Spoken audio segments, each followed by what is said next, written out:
Chapter 4 क्या नाम है? द्विघात समीकरण।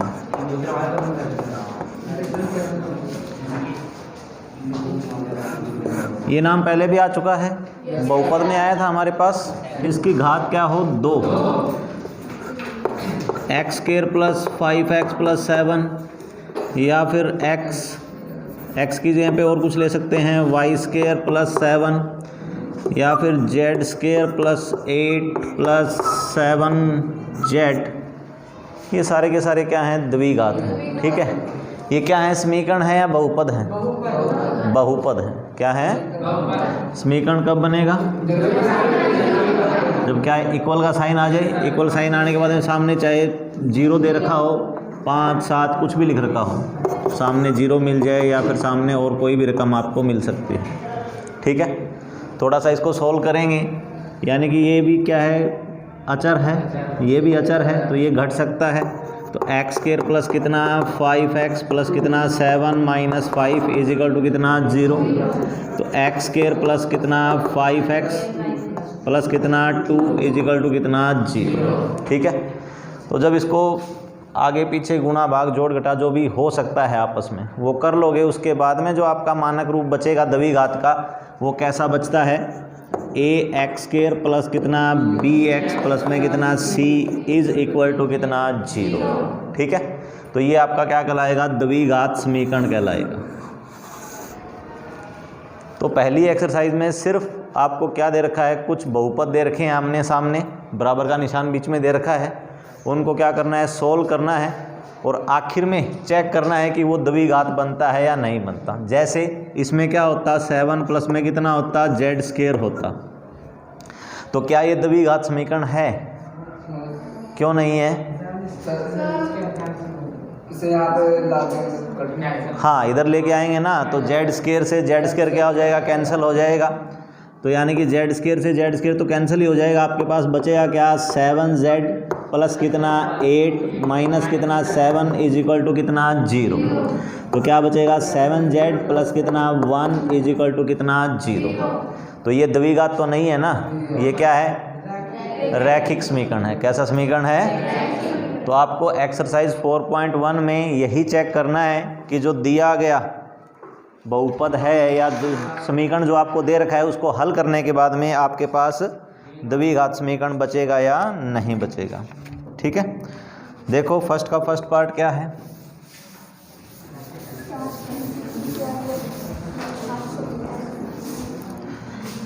एक्सरसाइज 4.1 में फर्स्ट का फर्स्ट पार्ट कितना है?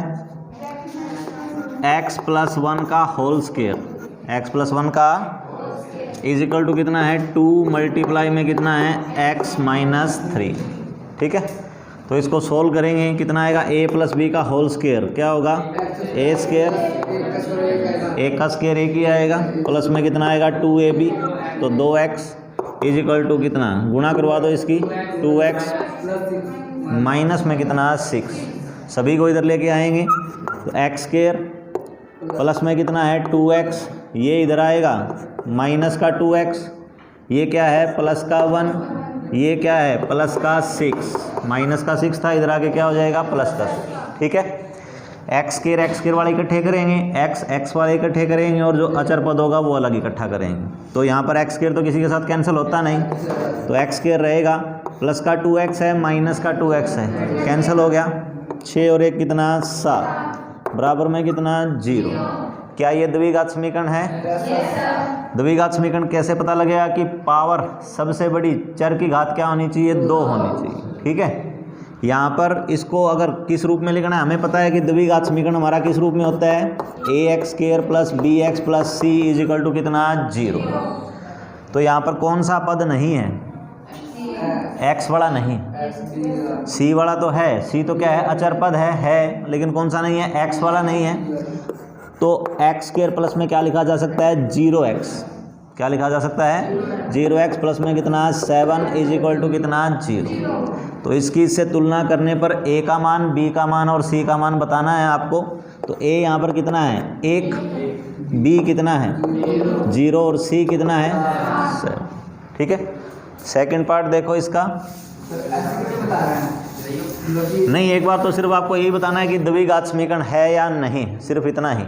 पहले इसको हल करना है, हल करने के बाद में देखना है कि द्विघात समीकरण है या नहीं। X square minus 2x is equal to कितना है, -2 इंटू में कितना 3 minus x. X square minus 2x is equal to -6 plus 2x। इधर ले आओ, एक्स स्क्वायर माइनस 2x, ये भी इधर आके -2x plus 6 is equal to कितना 0। तो क्या रहेगा, x square minus 4x plus 6 is equal to कितना 0। आगे समझ में क्या? देखो इसका थर्ड पार्ट देखो क्या है। थर्ड पार्ट को करो सोल्व अपनी कॉपी पे।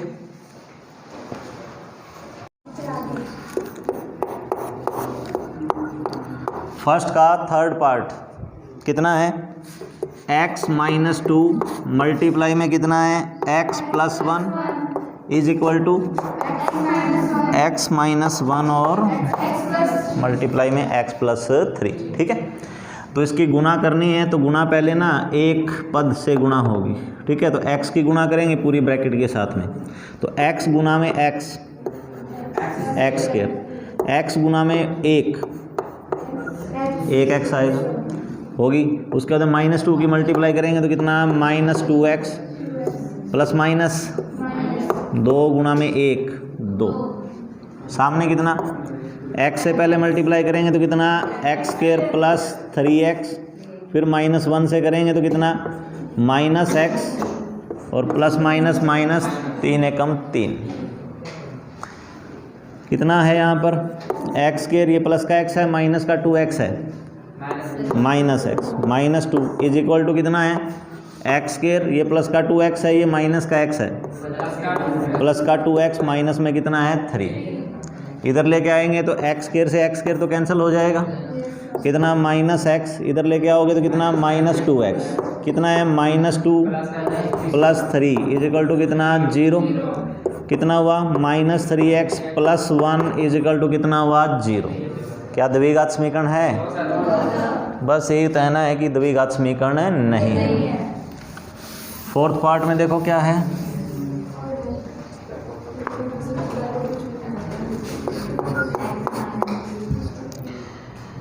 कितना है x माइनस 3 मल्टीप्लाई में 2x plus 1 is equal to कितना x प्लस कितना 5। वही पहले x के साथ मल्टीप्लाई करवानी है, कितना 2x स्क्वायर, x इंटू में 1 कितना x, -3 इंटू में 2x तो कितना माइनस के 6x प्लस माइनस माइनस कितना 3, x गुणा में x कितना x स्क्वायर प्लस में कितना 5x। तो अब क्या है 2x स्क्वायर है, इसको इधर लेके आओ, माइनस का x स्क्वायर प्लस के x और माइनस के 6x माइनस के 5x, ये प्लस के 5x है, इधर आएंगे क्या हो जाएंगे माइनस के 5x। ठीक है, और यहाँ पर क्या बच गया माइनस का 3 इज इक्वल टू कितना 0। तो 2x square minus x square क्या बचेगा x स्क्वायर बचेगा। ठीक है, इसके आगे वाले कौन जो हैं गुणांक हैं सिर्फ वही आपस में कम ज़्यादा होंगे। माइनस के कितने हो जाएंगे 10x माइनस कितना 3 इज इक्वल टू कितना 0। ठीक है, तो ये क्या है द्विघात समीकरण है। अगला पार्ट क्या है देखो, कौन सा पांचवा, कितना है 2x माइनस 1 दूसरी ब्रैकेट में कितना है इज इक्वल टू कितना और x माइनस 1। पहले 2x से करवाओ, कितना 2x स्क्वायर, आगे माइनस के 6x, फिर इससे करवाओ -x, फिर कितना +3 इज इक्वल टू कितना x स्क्वायर माइनस x, फिर 5 से 5x, फिर माइनस के 5। तो देखो हमें वैसे तो क्या चेक करना होता है कि द्विघात के लिए पावर 2 बचनी चाहिए ना, तो ये 2x स्क्वायर है, ये कितना है x स्क्वायर है, इधर आके कम हो जाएगा, कितना बचेगा, लेकिन अगर सोल्व करके दिखाना है तो लिखना पड़ेगा 2x स्क्वायर, वो इधर आके क्या हो गया माइनस का x स्क्वायर। ये कितने हैं माइनस के 7x, ये कितने हैं प्लस के 4x हैं, प्लस के 4x हैं, इधर आएंगे तो क्या हो जाएंगे माइनस के 4x, यहाँ पर कितना है प्लस का 3, ये इधर आके क्या हो जाएगा प्लस का 5 इज इक्वल टू कितना 0। ठीक है, कितना रहा 2x स्क्वायर में से x स्क्वायर, x स्क्वायर बचा, 7 और 4 कितने हो गए 11, 5 और 3 कितने हो गए 8। आ गया समझ में। 6th पार्ट देखो क्या है,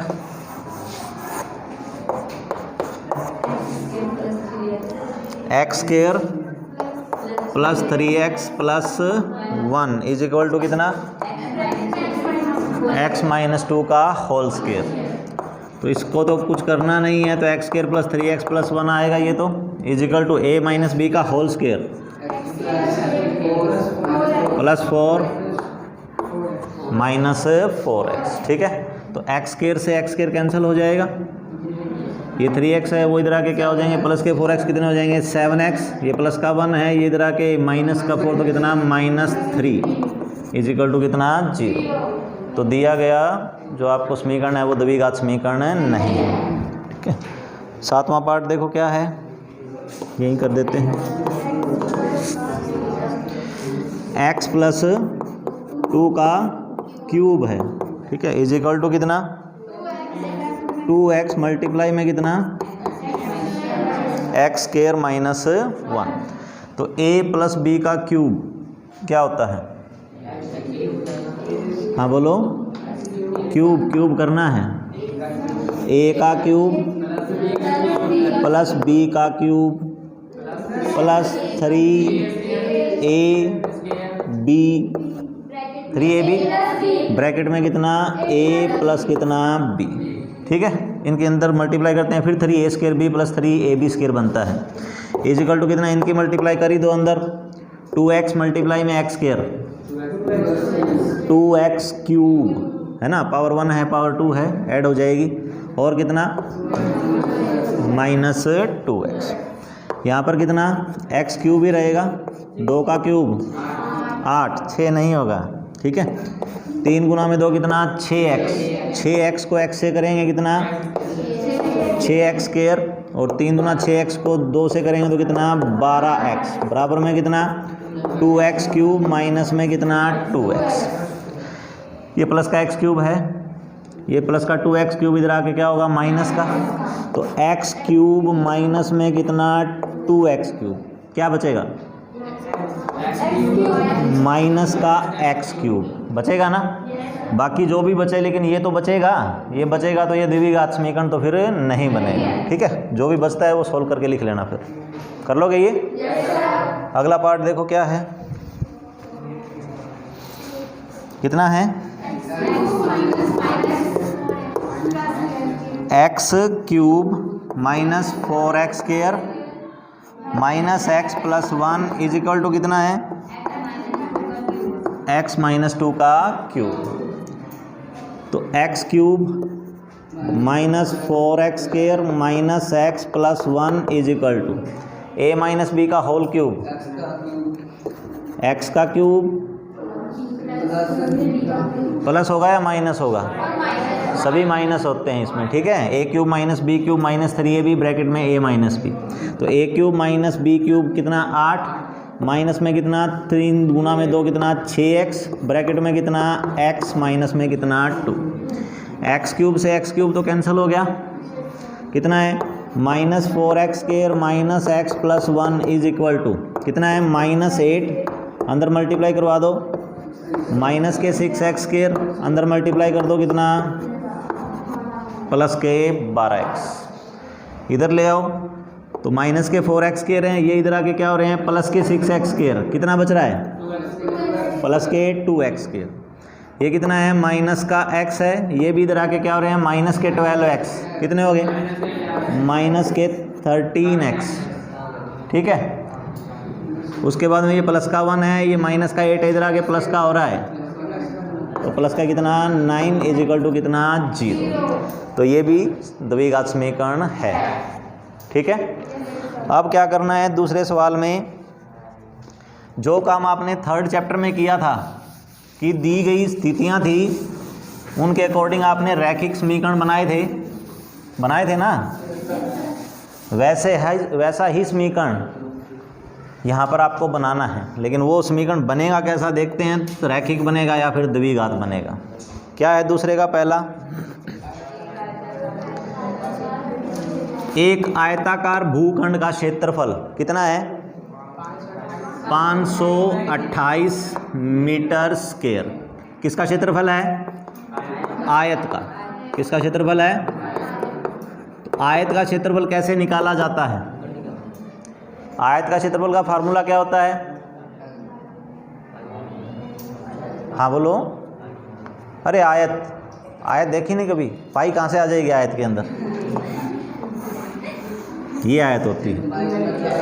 तो क्या होता है, लंबाई गुना में क्या होता है चौड़ाई, यानी कि एक L दे रखी हो एक B दे रखी हो, तो यानी कि क्षेत्रफल क्या हुआ होगा, लंबाई गुना में क्या हुआ होगा चौड़ाई, वो बराबर में कितना दे रखा है 528 मीटर स्क्वायर। क्षेत्र की लंबाई चौड़ाई के दुगने से एक अधिक है। ये बताओ, पहले मान लेते हैं कि माना लंबाई x, चलो माना चौड़ाई, अब दिक्कत यहीं पर ही है, क्या समस्या क्या है कि ये क्या है द्विघात समीकरण है ना, और द्विघात समीकरण में क्या चर क्या रहेगा, एक ही रहेगा। जब भी मैंने समीकरण लिखा है तो या तो वो सारे का सारा x में रहा है, या फिर वो सारे का सारा y में, या फिर वो सारे का सारा z में, t में, u में, दो चर नहीं आए हैं द्विघात समीकरण में। ठीक है, तो यहाँ पर अब दूसरे को दिक्कत है कि दूसरा समीकरण अगर चर मैंने y ले लिया, तो फिर करके देख लो एक बार, ले लेते हैं x और y ले लिया। ठीक है, कितना प्रश्न क्या कहते हैं देखना, प्रश्न में पढ़ो,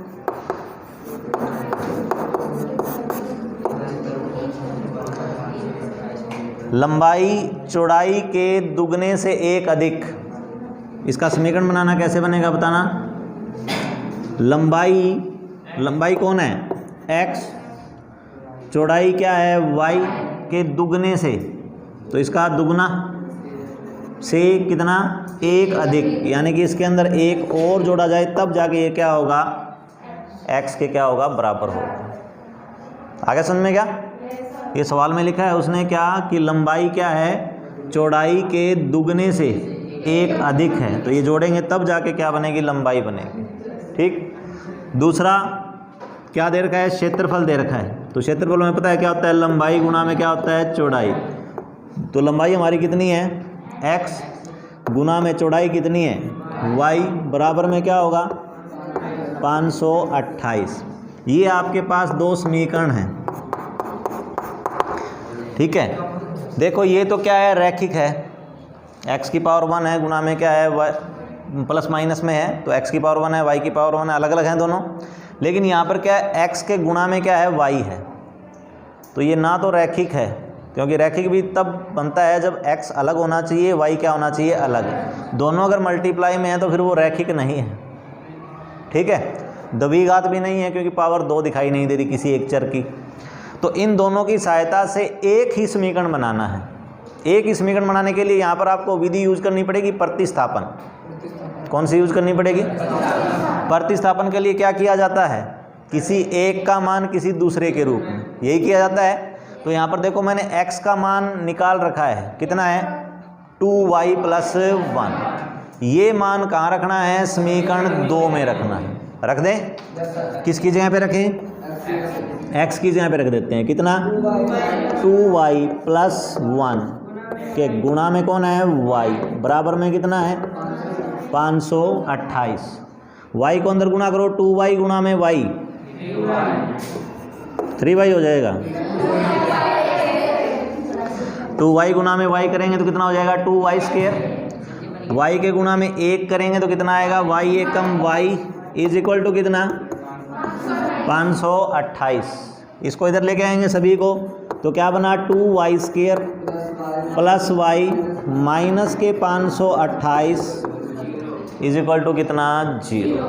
ठीक है, तो सिर्फ आपका एक ही द्विघात समीकरण बन गया और इसी को क्या करना है, हल करना है। जैसे हमने द्विघात बहुपद को हल किया था ना, वैसे ही क्या करना है, द्विघात समीकरण को हल करना है, वो देखेंगे आगे। लेकिन अभी तो हमें सिर्फ क्या करने हैं, समीकरण बनाने हैं।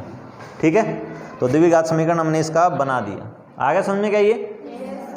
दूसरा, अगर मैं यहाँ पर इसको y मानता ही ना, देखो इसी को दोबारा चेंज कर रहा हूँ अब मैं, कि मैं दूसरा अगर चर मानूं ही ना तो फिर क्या हो। माना लंबाई मान लेते हैं या फिर चौड़ाई मान लो। क्या मान लेते हैं, चौड़ाई। चौड़ाई क्या मान ली, x। तो फिर यहीं पर लिखना पड़ेगा प्रश्नानुसार। ठीक है, लंबाई क्या बनती है, तो लंबाई उसने क्या बोला था, चौड़ाई के दुगने। तो चौड़ाई का क्या कर दो, दुगना कर दो। कितना, 2x, उससे कितना, 1 अधिक। तो इसको कुछ ना मानते हुए भी मैंने सीधा लंबाई निकाल दिया। अगर मेरे पास चौड़ाई हो, चौड़ाई मैंने क्या मानी है, x मानी है, तो लंबाई क्या आएगी, प्रश्नानुसार। किसके हिसाब से, कितना, 2x प्लस में कितना 1। अब मुझे पता है क्या कि क्षेत्रफल कितना दे रखा है, 528। तो क्षेत्रफल होता क्या है, लंबाई गुणा में क्या होता है, चौड़ाई। कितना, 528। लंबाई ये रही कितनी, 2x प्लस 1, चौड़ाई x इज इक्वल टू कितना, वही 2x गुणा में x करेंगे, 2x स्क्वायर, और x को 1 से करेंगे तो कितना, x से कम x इज इक्वल टू कितना, 528। ये प्लस का 528 इधर जाके क्या हो जाएगा, माइनस, बराबर में कितना हो जाएगा, 0। आगे समझ में क्या। तो दूसरा चर ना मानते हुए भी आप काम कर सकते हो। आ जाएगा समझ में ये। सेकंड पार्ट देखो इसका क्या है, क्या स्थिति है, उसका बनाते हैं।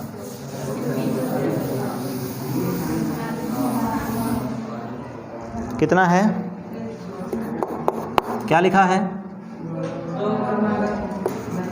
2 कर्मागत धनात्मक पूर्णांक। आगे देखते हैं, यहीं तक ही देखते हैं पहले। इनमें कौन सी चीज़ समझ में नहीं आ रही आपको, 4 शब्दों में से। कर्मागत क्या होता है, कर्मागत कल, हाँ बारी बारी लगातार या सीरियल वाइज। ठीक है, तो क्या होता है, कंटिन्यू यानी कि लगातार। ठीक है, कैसे, धनात्मक यानी कि प्लस वाले। पूर्णांक, जो पूर्णांक होना चाहिए, जिसका दशमलव वाला हिस्सा क्या होना चाहिए, 0 होना चाहिए। ठीक है, तो माना पहला पूर्णांक क्या मानेंगे, माना पहला धनात्मक पूर्णांक क्या मानेंगे, x मान लेते हैं। तो फिर अगला क्या बनेगा, x प्लस 1। ये इसके बेस पे बनेगा, है ना, क्यों, कर्मागत दे रखा है ना। तो कर्मागत का मतलब क्या है कि अगर ये एक नंबर है तो इससे अगला नंबर क्या आएगा, उसमें 1 जुड़ेगा। तो इसलिए यहीं पर लग जाएगा। इसलिए दूसरा धनात्मक पूर्णांक क्या हो जाएगा, x प्लस में कितना हो जाएगा, 1। आगे समझ में क्या ये। अब देखो प्रश्न क्या कहता है, प्रश्न क्या कहता है, 2 धनात्मक पूर्णांकों का गुणनफल कितना, किस किस की गुणा करूं, x की और x प्लस 1 की, इन दोनों की गुणा करते हैं तो कितना आता है, 306 आता है। गुणा करवा दो अंदर, plus x is equal to कितना, इधर लेके आओगे तो माइनस का 306 बराबर में कितना, 0। ये आपका द्विघात समीकरण बन गया। आगे समझ में क्या ये।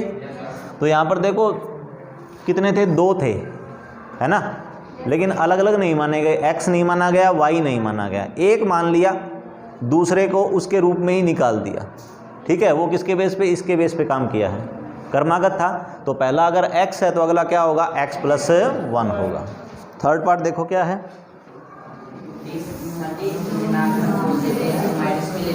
किसमें? हाँ, अगर ऋणात्मक होते ना तो सिर्फ यहाँ पर नाम ऋणात्मक लिखा जाता, माना तो क्या जाता, x ही माना जाता। लेकिन जब मैं x के आंसर निकालता इस द्विघात नहीं, आप x मानो और एक क्या मानो, x+1 मानो, ठीक है। समीकरण यही बनेगा। इसको जब हल करेंगे ना तो x के मान लो 2 उत्तर आएंगे, क्यों, द्विघात समीकरण है। तो द्विघात बहुपद में कितने शून्य आते थे? 2 आते थे। यहाँ पर हम क्या करेंगे, द्विघात समीकरण को हल करेंगे तो क्या आएंगे, 2 मूल आएंगे। जो आंसर आने होते हैं वो यहाँ पर क्या कहलाते हैं, मूल कहलाते हैं। उनमें से हो सकता है कि एक प्लस का आंसर आए और एक क्या आए, माइनस का आंसर। तो फिर मैं किसको नहीं लूँगा, अगर ऋणात्मक दे रखा है तो फिर मैं प्लस वाले को नहीं लूँगा, उत्तर कौन सा मानूंगा, माइनस वाला।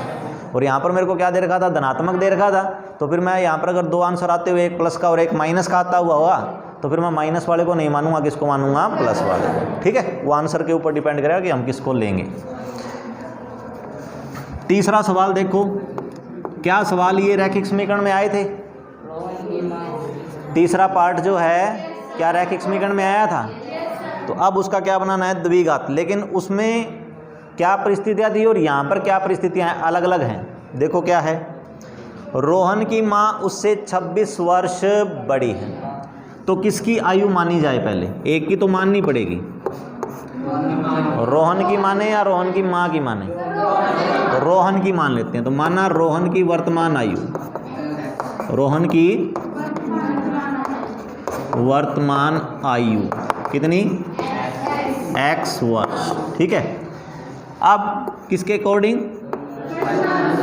प्रश्नानुसार, किसकी, रोहन की माँ की वर्तमान आयु कितनी है, कितनी कह रहा है, हाँ, उससे 26 वर्ष बड़ी है। तो 26 वर्ष बड़ी का मतलब x प्लस में कितना, 26, ठीक है, ये हो गया।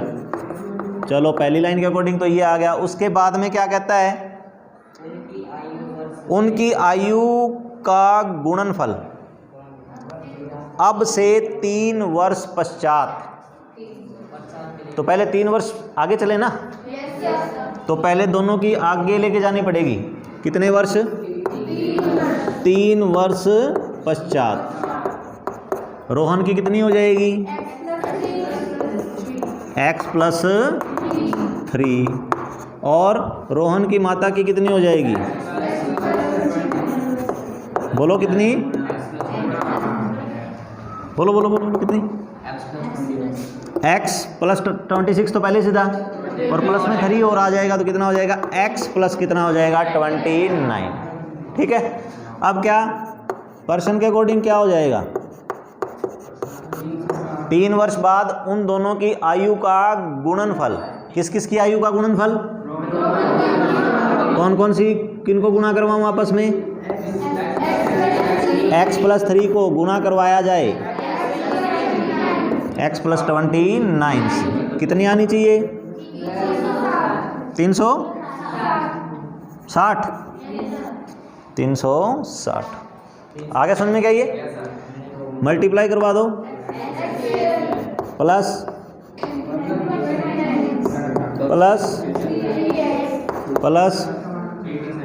87 इजिकल टू कितना, 360। एक्स स्क्वायर तो अकेला ही है, 29 और 3 32x, ये कितना प्लस के 87 है, और वो माइनस के 360 हो जाएंगे इधर आके, बराबर में कितना 0। तो प्लस के 87 और माइनस के 360 कितना बचेगा,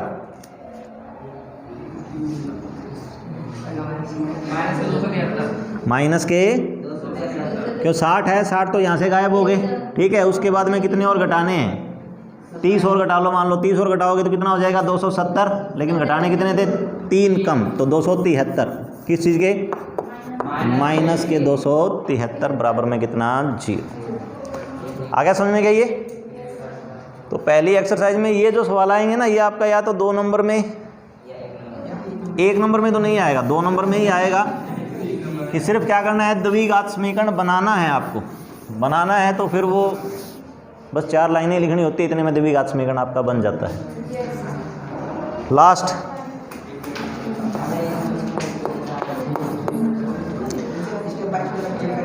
क्या दे रखा है? एक रेलगाड़ी 480 किलोमीटर की दूरी, तो दूरी कितनी है? दूरी है 480 किलोमीटर। रेलगाड़ी 480 किलोमीटर की दूरी समान चाल से तय करती है, तो समान चाल माना रेलगाड़ी की सामान्य चाल कितना? x किलोमीटर प्रति घंटा। चाल तो ऐसे ही आएगी ना। फिर आगे क्या है? अच्छा यहाँ पर देखो एक बार, दूरी है आपके पास, चाल है आपके पास, तीसरी क्या चीज़ आती है? समय आता है। क्या आता है? इसलिए समय कितना लग जाएगा? समय कितना लगेगा बताओ? कैसे निकाल? अरे यहीं पे इसी में बताओ, इन दो लाइनों के बेस पे ही। आपके पास दूरी है, आपके पास चाल है, तो टाइम कितना लगेगा? दूरी बटे में समय हो जाएगा। दूरी बटे में कितना हो जाएगा? चाल। दूरी कितनी है? 480। चाल कितनी है? x। आगे समझ में गई है भाई? 480 किलोमीटर चलना है, स्पीड कितने की है? मान लो 60 की है, तो टाइम कितना लगेगा? 480 बटे में कितना हो जाएगा? 60। वो आंसर कितना आता है उसको एक बार भूल जाओ, आपके पास टाइम आ गया क्या कि दूरी के बटे में क्या करना है? चाल करना है। अच्छा अब क्या करते हैं, मैं स्पीड को बढ़ाऊंगा। स्पीड को कितनी बढ़ानी है या कम करनी है? यदि इसकी चाल 8 किलोमीटर प्रति घंटा कम होती तो स्पीड कम कर लेते हैं। 8 किलोमीटर प्रति घंटा चाल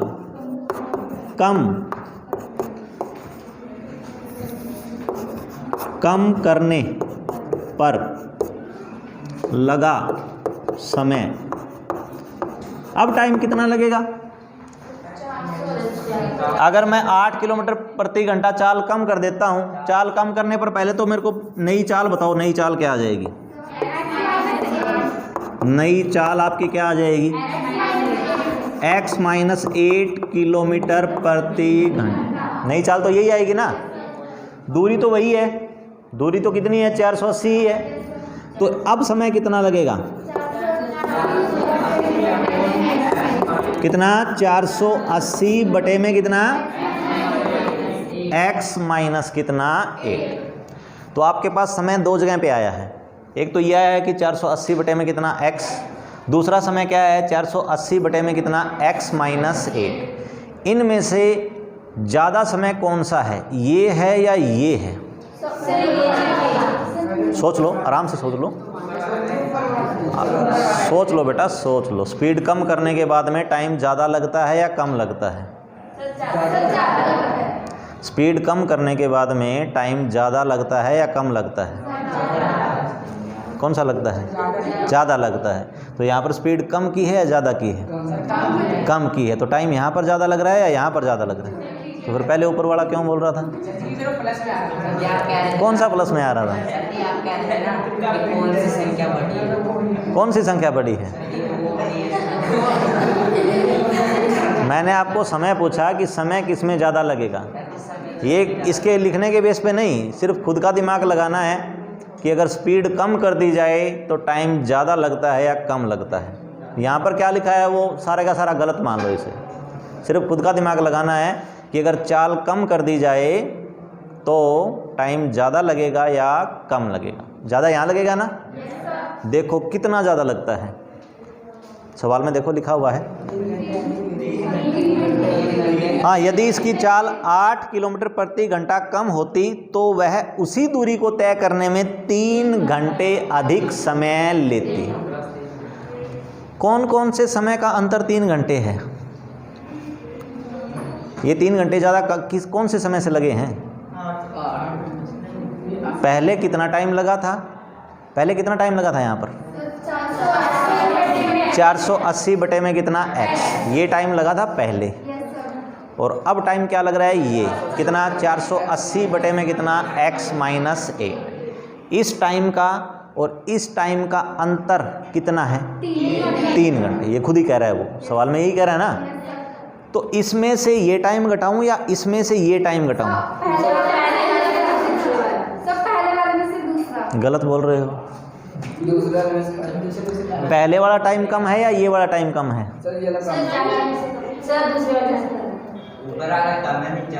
नीचे वाला ज़्यादा है ना, तो इस टाइम माइनस में ये वाला टाइम बराबर कितना आना चाहिए? 3 घंटे आना चाहिए। मान लो यहाँ पर कितने लगे थे? 10 घंटे लगे थे, तो यहाँ पर कितने लग रहे होंगे? 13 लग रहे होंगे। तो 13 घटा में 10 करूँगा तभी तो 3 के बराबर आएगा। आगे बात समझ में क्या? तो यहाँ पर ये समय निकाला है, यहाँ पर भी क्या निकाला है? समय निकाला है। स्पीड अगर मैंने कम की है तो टाइम ज़्यादा यहाँ पर लगेगा, तो उसने अंतर दे रखा है कि कितने घंटे ज़्यादा टाइम लगता है? 3 घंटे। तो इस टाइम में से ये टाइम घटेगा, बराबर में कितना आएगा? 3। अगर ये स्पीड ज़्यादा होगी होती, अगर ये स्पीड क्या होती? ज़्यादा होती, तो यहाँ पर टाइम क्या लगता? कम लगता। फिर क्या होता? इस टाइम में से ये टाइम घटता और बराबर में टाइम दे रखा होता कि कितना टाइम कम या कितना टाइम ज़्यादा लगता है। आगे समझ में क्या ये? तो यहाँ पर इसका समीकरण बना रहा हूँ अब, क्या? प्रश्नानुसार समय में से समय ही घटा रहा हूँ, तो कौन से समय में से? इसमें से घटेगा, ये ज़्यादा है ना। कितना? 480 बटे में कितना? x minus 8। इस समय में से पहले वाला समय कितना है? 480 बटे में कितना? x। दोनों समय का अंतर कितना है? 3। इस समीकरण को क्या करना है? हल करना है, तब जाके ये द्विघात समीकरण बनेगा। रह जाएगा याद क्या ये? देखो सोल्व करते हैं इसको। पहले क्या करना है? दोनों का एलसीएम लेना है, दोनों का लघुत्तम लेना है। ठीक है, यहाँ x माइनस 8 है, यहाँ पर x है, दोनों चीज़ें अलग अलग है ना, तो दोनों की दोनों आएंगे नीचे। x माइनस 8 गुणा में कितना? x। इसके पास क्या नहीं है? x नहीं है। x माइनस 8 तो है ना, तो क्या होएगा? 480 गुणा में कितना? x। बीच में निशान क्या है? माइनस। यहाँ पर कितना है? 480। x तो है, इसके पास क्या नहीं है? x माइनस 8 नहीं है। ये अलग रकम है, ये अलग रकम है, ये सारी की सारी रकम इकट्ठी आएगी। ठीक है, तो कितना? x minus 8 is equal to कितना है? 3। आगे समझ में क्या? तो देखो 480 यहाँ पर भी है, 480 यहाँ पर भी है, तो अंदर गुणा ही करवा दो। इसको गुणा करवानी ही पड़ेगी। 480x, इसकी गुणा करवाओ अंदर। माइनस के 480x आएंगे पहले, है ना, और फिर कितना? माइनस माइनस प्लस कितना? अब बता। 3840। इसके बटे में कितना है? इसके बटे में इनकी गुणा करवा दो अंदर। कितना? एक्स स्क्वायर माइनस सामने कितना है? 480 माइनस के 480 प्लस के, कट गए ये तो। कितना ऊपर कितना बचा है? 3840 बटे में ये था, बराबर में कितना था? 3 था। क्या लिखेंगे? आर पार गुणा करने पर क्या लिखेंगे? तो 3480 के बराबर में कौन आ जाएगा? 3 गुना में कितना? एक्स स्क्वायर माइनस कितना? 8x। ठीक है, क्या ये 3 से कटती है रकम? कटती है। 8 और 4 12, 12 और 3 15। ठीक है, अंकों का जोड़ कितना होता है? 15 होता है। 15 अगर 3 से भाग होता है तो ये रकम कटेगी। तो ये जो गुणा का 3 है ना, ये कहाँ लेके आओगे? बटे में ले आओ यहाँ पर। ठीक है, यहाँ पे गुणा में था, यहाँ पर कहाँ पे आ गया? बटे में आ गया। काट दो। 3 एकम 3, 3 दूना 6, 3 आठे 24, 0। क्या बचा? X square minus 8x is equal to में कितना है? 1280। इधर ले आओ। X square minus 8x minus 1280 बराबर में कितना? 0। अब ये जाके द्विघात समीकरण आपका बनेगा। आगे समझ में गई? ये अगर सिर्फ रट्टे के हिसाब से किया तो गलत करोगे इसे। दिमाग लगाना है। स्पीड कम हो रही है तो टाइम कम लगेगा या ज़्यादा लगेगा। ठीक है, तो वो स्पीड कम भी कर सकता है, स्पीड क्या कर सकता है? ज़्यादा भी कर सकता है। तो वो आपको देखना है कौन से टाइम में से कौन सा टाइम आपको घटाना है। अगर इस द्विघात समीकरण को हल किया जाए, कैसे करते हैं? जैसे आपने द्विघात बहुपद को हल किया था ना, वैसे ही करना है। कितना? X square minus 8x minus कितना 1280 बराबर में कितना 0। ठीक है, क्या गुणा कितनी आनी चाहिए और जोड़ कितना? हाँ, a की वैल्यू कितनी है 1 है, b की वैल्यू कितनी है -8, c की वैल्यू कितनी है माइनस के 1280। तो गुणा तो क्या आनी चाहिए माइनस के 1280। गुणा अगर माइनस की आनी चाहिए तो टुकड़ा एक प्लस का बनेगा और एक क्या बनेगा माइनस। जोड़ किस चीज़ का आना चाहिए? तो यानी उन दोनों टुकड़ों का अंतर क्या होना चाहिए 8 होना चाहिए। दोनों टुकड़ों का अंतर क्या होना चाहिए 8। तो 1280 के फैक्टर कर लो।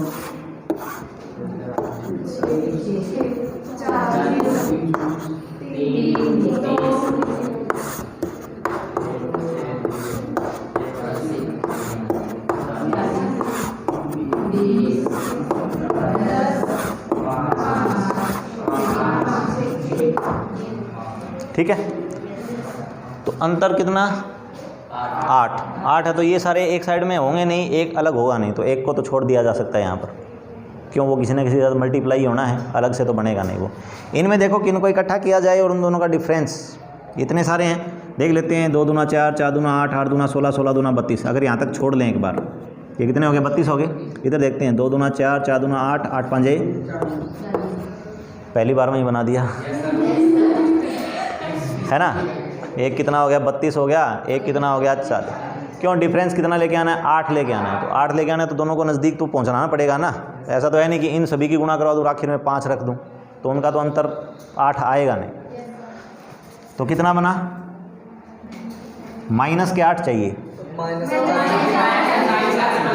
एक्स स्क्वायर माइनस के 40x प्लस में कितना 32x माइनस के 1280 बराबर में कितना 0। दोनों में से क्या कॉमन आएगा कितना x माइनस 4 प्लस में 32 कॉमन आ जाएगा कितना x माइनस में कितना 4 x माइनस 40 दूसरा x प्लस 32 बराबर में कितना 0। दोनों की गुणा क्या है 0 है, तो या तो पहली ब्रैकेट 0 है ना, या फिर दूसरी ब्रैकेट 0।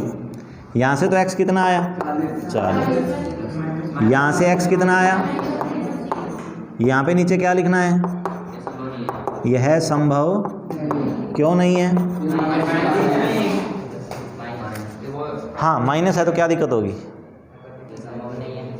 माइनस है तो क्या दिक्कत होगी फिर, क्या था समय था ये x, समय x क्या था चाल थी, x क्या थी चाल थी, और चाल कभी भी ऋणात्मक नहीं होती, माइनस में नहीं होती, इसलिए यह संभव नहीं है। ठीक है, क्योंकि दूरी कभी भी ऋणात्मक नहीं हो सकती, इसलिए फिर x का एक ही मान बचता है। x की वैल्यू क्या लेनी पड़ेगी 40। दूरी कितनी थी, दूरी कितनी थी 480। दूरी कितनी थी देख लेते हैं, सवाल अपना सही है या नहीं है, जो आंसर हमने निकाला है वो सही है या नहीं है। तो 480 बटे में स्पीड कर देते हैं अगर 40, कितना 12 घंटे लग गए। कितने घंटे लगे? अब स्पीड कितनी कम करनी थी,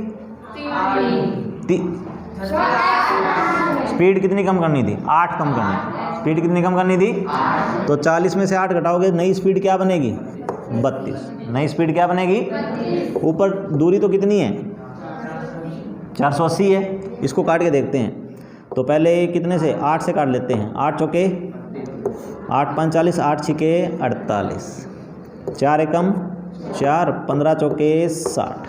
अब टाइम कितना लग रहा है 15 घंटे, पहले टाइम कितना लग रहा है 12 घंटे। कितने का अंतर है 3 का, लेकिन हमने सवाल में लिखा था ना कौन से टाइम में से कौन सा टाइम घटाना है, तो ये था 480 बटे में ये कितना था x माइनस 8 था, है ना। ये कितना था 480 बटे में कितना था x था, तो इसमें से ये घटाओगे ना तब बराबर में 3 आएगा, वरना आपका समीकरण के सारे निशान बदल जाएंगे। अगर आपने 480 बटे में x माइनस में 480 बटे में x माइनस 8 कर दिया तो आपके समीकरण के निशान बदल जाएंगे। जो आप आंसर प्लस का निकाल रहे हो वो माइनस का आएगा, माइनस का निकाल रहे हो वो प्लस का आएगा। तो आप दूरी स्पीड वहाँ पे क्या ले लोगे, फिर प्लस का 32 ले लोगे, आपका सवाल गलत आएगा। तो ये ध्यान रखना कि इसमें से कौन सा समय घटाना है। आगे समझ में क्या ये तो पहली एक्सरसाइज में सिर्फ द्विघात समीकरण बनाना था, अगली जो एक्सरसाइज आएगी उसमें द्विघात समीकरण को क्या करना है, हल करना है। ठीक है, तो नेक्स्ट एक्सरसाइज आएगी तब देखते हैं।